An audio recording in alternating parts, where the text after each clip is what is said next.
You're listening to Behind the Bulldogs on News Radio WBRN. Off the left side to the end zone.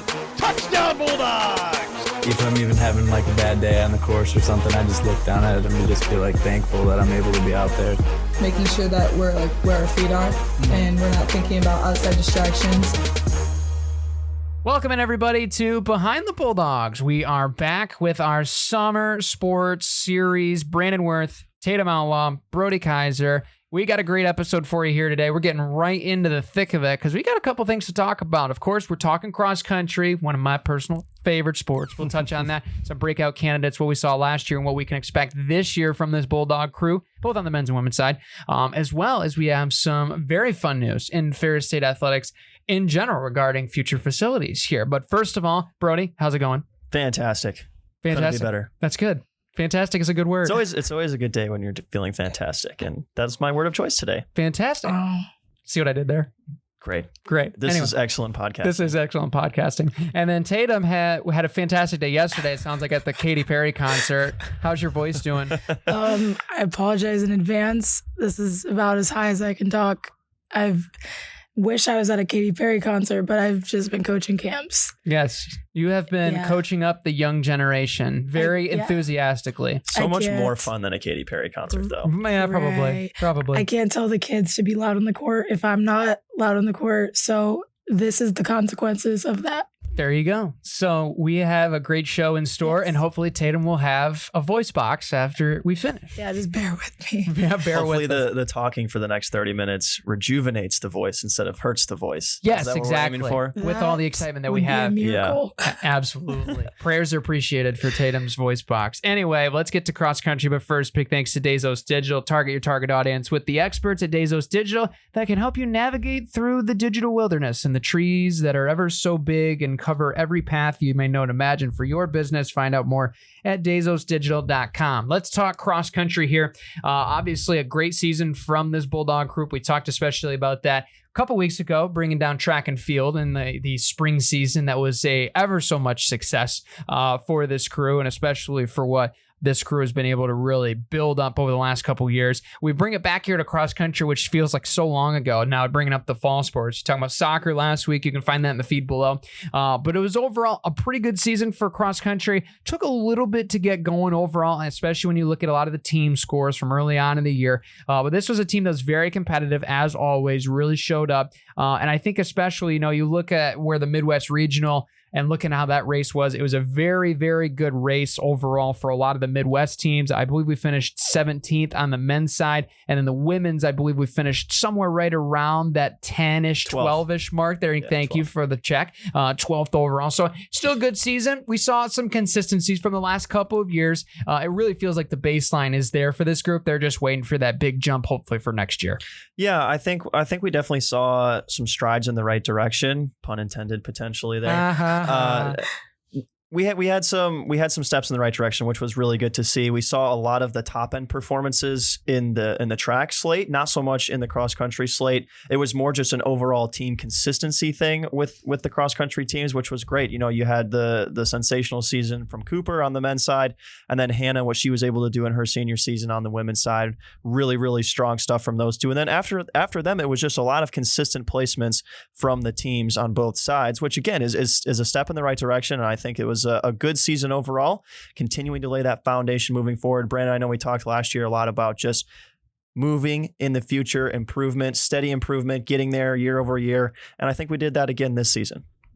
Yeah, I'd have to agree with what you were saying about consistency. And I think for both of these teams, they both have very strong leaders who do produce consistent times every single meet. So I think that really was an asset for us. So I'm just excited to see who's going to step up for this next season. Absolutely. And we're especially being able to attest to the last 2 years. There was a big part of the foundation that was lost 2 years back. And this group has really done a great job of taking that level of standard and keeping it right now. And I think that's a really impressive thing. Obviously, you mentioned the standout season for guys like Cooper Sorensen, Gavin Van Solkema, Ryan Osaski. Those guys, those three really were standouts this last year. Noah Griffith with as well, doing some really good things. Then on the women's side, you talk about Whitney Farrell, the great season that she had. Hannah Brock, especially on the grass, killing it like she's done her whole career. Daisy England also doing very good things. And a lot of these other names that, we saw step up, right out of the gate. And I think it was really impressive to see some of these younger talents that have really kind of gotten the spark of, hey, this is the standard. Let's meet it. Let's really take what was lost from this team as far as a lot of the outgoing seniors and upperclassmen, and let's fill those times. And we saw that quite a bit. And a lot of these, especially these competitors that have been in the program for the last couple of years, especially looking on the women's side, Jessie Durkee, Kayla Huey, that have been in the program and really now have had that contribution this year, being able to be in that top 5, being scorers in the postseason, and continuing to improve year after year. And I think you could say the same thing on the men's side when you look at other guys as well. The 6 to 7s is, the Josh Olms of the world. You're looking at Ben Ferguson as a freshman that scored in a couple meets this year. You're seeing a lot of that progression. Nate Alford you can throw in there too. I think it goes to show that the foundation is definitely there. The next push is what we're really looking for. And based on what we've seen already, I'm trying to fact check myself right now on how many recruits are coming in. I ran out of at least fingers. I'm on toes right now trying to count them all. That's a good sign, especially in the distance department, where cross country, you never think that you never have enough numbers until you don't have enough numbers. The depth is always the key contributing piece to the sport. Where you have injuries going on, and we'll talk about those, especially looking at some of the races this season. But when you look at the GLIAC, you look at the regional, some of these guys battle through injuries, and gals too, and I think it's just as impressive to keep that level of standard battling through those things. Yeah, certainly the toughness, that's something that defines not only the Bulldog cross country team, but really, the Bulldog culture as a whole. We talk about that with nearly every team, and that's certainly no different with either of the cross country squads. And I'm kind of reading back through a couple of the recaps from specifically the regional championship. Boy, it is really easy to forget how good Cooper was this season. Ninth best showing all time in school history at the regional. Not only is that incredibly impressive to do that in a season at any point, but to do that at the point where it counts the most, so incredibly impressive and really speaks to the work ethic for Cooper. I know, Brandon, you've talked numerous times about just the amount of work that you don't see that's gone into Cooper and his development, and just an incredible season from him. And again, just the consistency behind him was definitely something that was a strong point this year. You mentioned Noah and Ben Knuth and players like Gavin Van Salkema, who closed out 2 years ago the track season really strong at the GLIAC. So it's good to see him carry that over into the cross schedule this past year, and hopefully we can just continue to build off of what the success came from track in the past spring, bring that into cross going into next fall, and take some of those standout performances and hopefully have the rest of the team elevate their level as well, and that should be good things. But we saw that with the track slate for both teams last year, and I think we can build off that momentum going into cross next year. Absolutely. For sure. And I was going to say, you made a great point bouncing off from track season and using that momentum. They ended so strong. So I think using that momentum going into their fall cross country season will be great for this team. And also it was so cool to have some of the star runners for both the men's and women's team on the podcast, just to hear their mindset about it, because running is so difficult. It's so mental. I hate running because I'm so bad at it. I don't have the mental strength for it. So by hearing these players talk about how they go, what their mindset is before each meet, it was just a really cool thing. So I hope that they can pass those down to the upcoming players. We always talk about the season being long as almost not necessarily a negative thing, but as a challenge.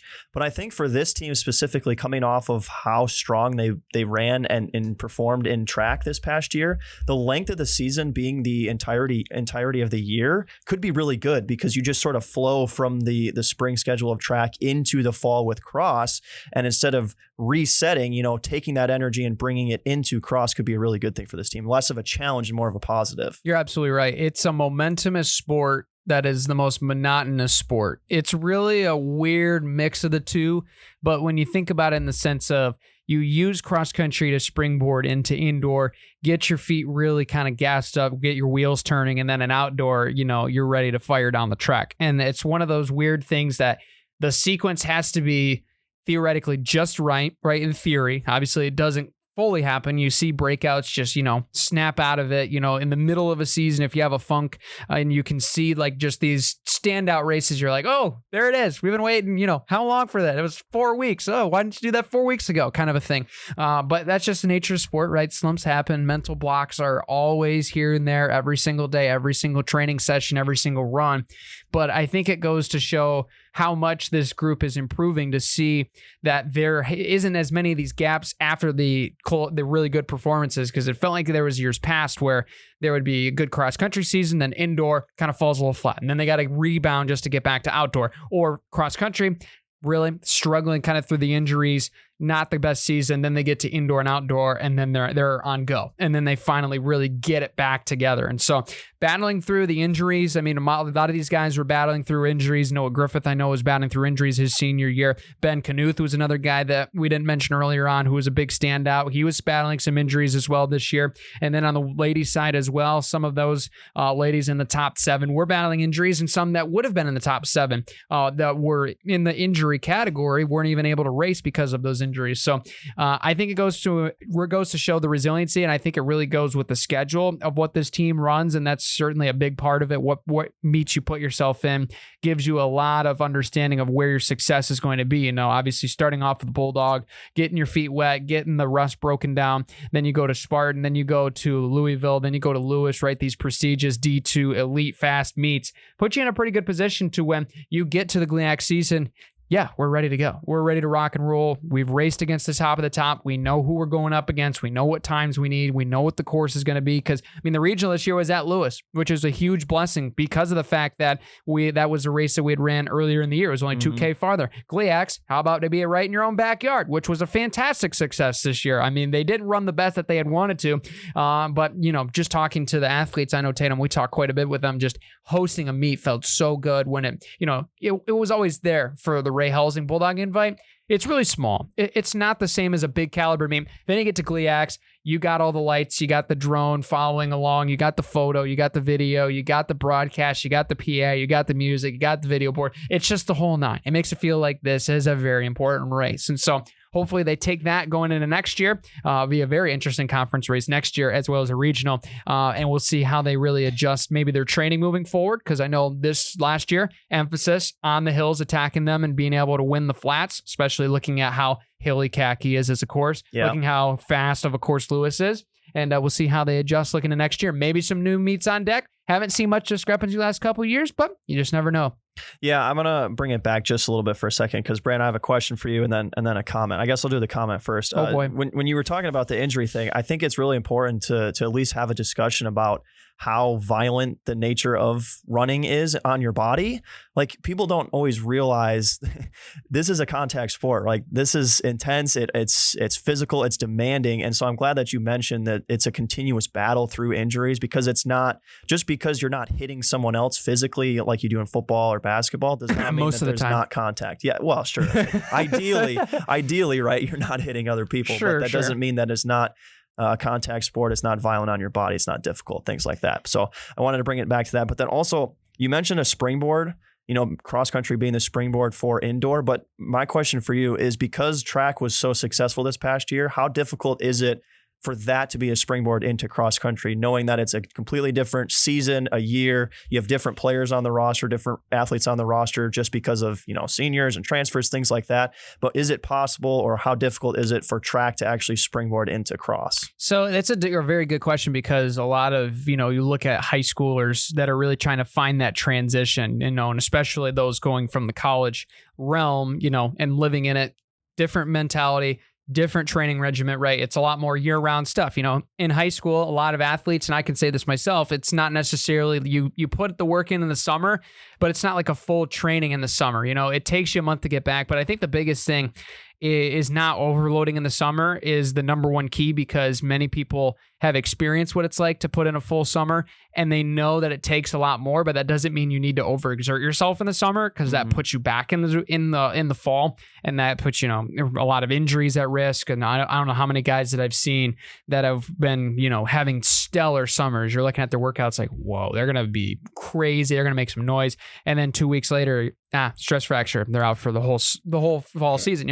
It's the same with a lot of different sports. You have to find that balance, and especially the violent nature of running. It doesn't feel like it's a violent sport, but it really is for how many footsteps you put into the ground, each and every step, each and every mile, each and every run. And I think when it goes to show finding that balance, I think there's a really good thing that I know that Ferris does a very good job of, and that's not overexerting. I know some other schools that shall not be named here on this podcast that tend to have over extraneous summers that causes a lot of those leading injuries. And it's unfortunate to see some of these teams that, man, if they had all 5, if they had all 7, they're going to be so dangerous, so nasty. And then you go to conference time and only have 2 of them. And it's like, oh, now what do you do? It really does feel like a waste of a season. So it's finding that medium of what's a good quality, but at a good quantity where I'm not overexerting, not going too hard, and I'm still focusing on the body, because at the end of the day, I'll follow in your footsteps and make another,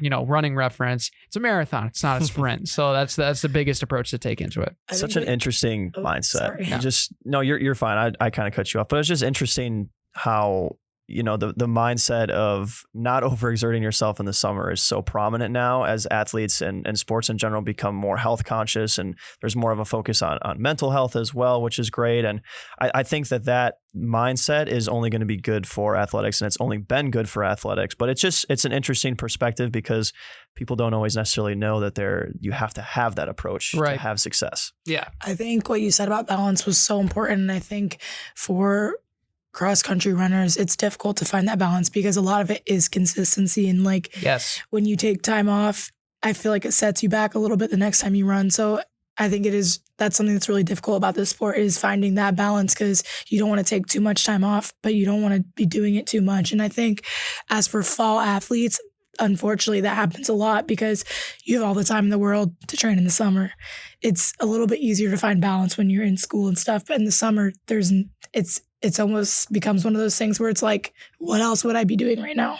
So I think that's something that's really difficult for athletes to find. But once you find that balance, I feel like the results definitely show during the season. Yeah, you're absolutely right. And it's just one of those things where you got to be strategic. You got to put in the work. You have to be in a position where I know that I'm putting in the work, but I'm not doing too much. I'm not doing too little. That doesn't mean, I don't feel great, I'm skipping my Tuesday workout. That's not what that means. That might mean you get it in. It might not be to the caliber of what you want, but you're getting it in, right? It's miles on the tires go so long, and many high schoolers, like, that's the biggest message I would give to any high schooler that might be listening in. But and especially correlating it to this team, I think that they do a really good job, having been a part of the program, going through it myself, of it's not an overexerted summer. Sometimes it almost feels like, maybe it could be a little bit more. And by my understanding now, that has definitely changed, now that the standard has been set and it's only growing higher, there's more expected, right? There's a lot of things to go into that. And you can focus a little bit more on speed, but that's not necessarily till the fall thing. It's really the endurance that matters the most in the summer. And so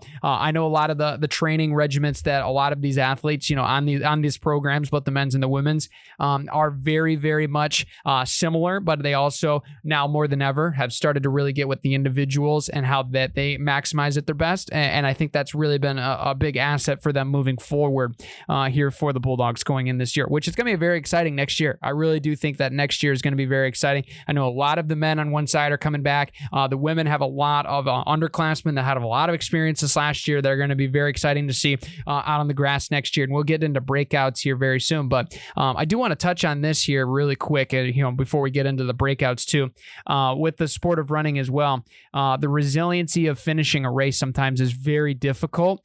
And there was not a lot of DNFs this last year, which was very impressive. And you might be thinking, well, that's kind of expected. But when you're running in a lot of these meets, especially, later on early on in the months of September and October, where it's, Mother Nature's still throwing 80 degrees at us, that's a tough thing to do. But I mean, the resiliency of this group has been very impressive you don't see as many of those DNFs, or maybe if it is a DNF, it's a scheduled DNF. You would almost want to say, it's not, they're going to not run the full race, but they're going to put in the effort that they can, where it's not necessarily, I'm overexerting. I'm not in a position where I'm not able to race and I'm trying to try to fight through it and then not end up finishing. And I think it's very impressive to go because we had a pretty warm overall fall last year. And it was very concerning, in the running world for all these guys and gals that are putting in the work. And so I do want to shout them out for that. But it is that time. Breakout candidates here. I'll let one of you guys go first. You can rock, paper, scissors, shoot for it or whatever you so choose. But I think you both are going on the same side as far as gender is concerned. So we'll see who gets who.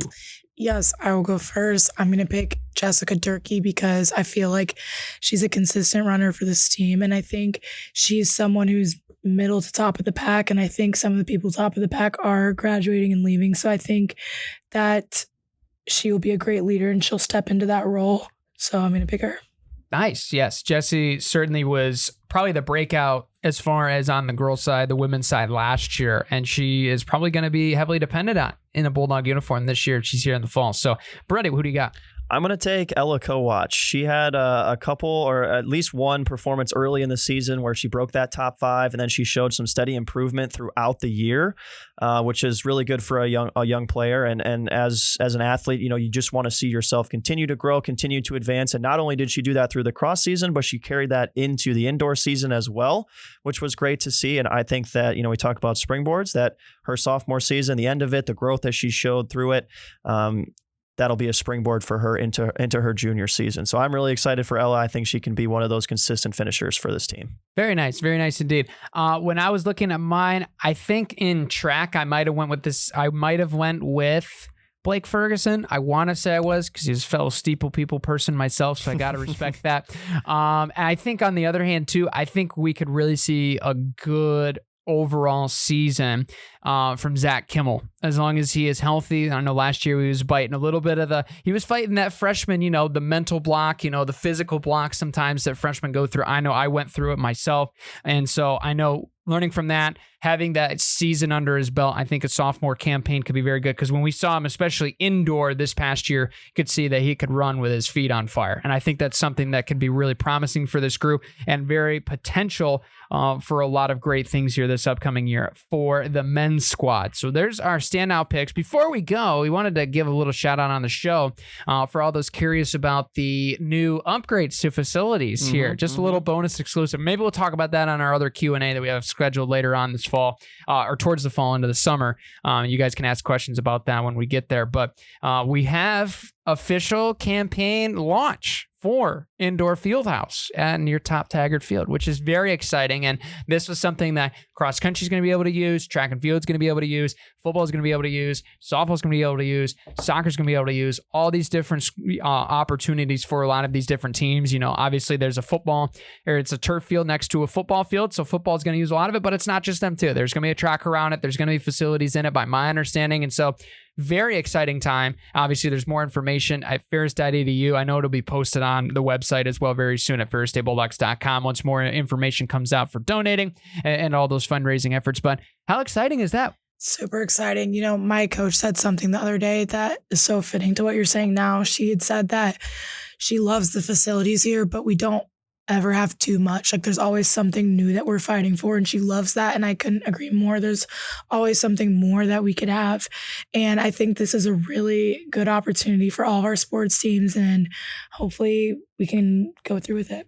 Hopefully we can see it very soon. Yeah. I'm just excited because we have a president here and Dr. Pink and our athletics director, Steve Brocklebank. They're two people who understand the need and not necessarily the need, but the desire to move forward, keep moving things forward, not stay stuck in the present, right? Like we've had all this success across our athletics department over the past couple of years, but they don't necessarily want to just focus on that. They want to focus on bringing us into the future.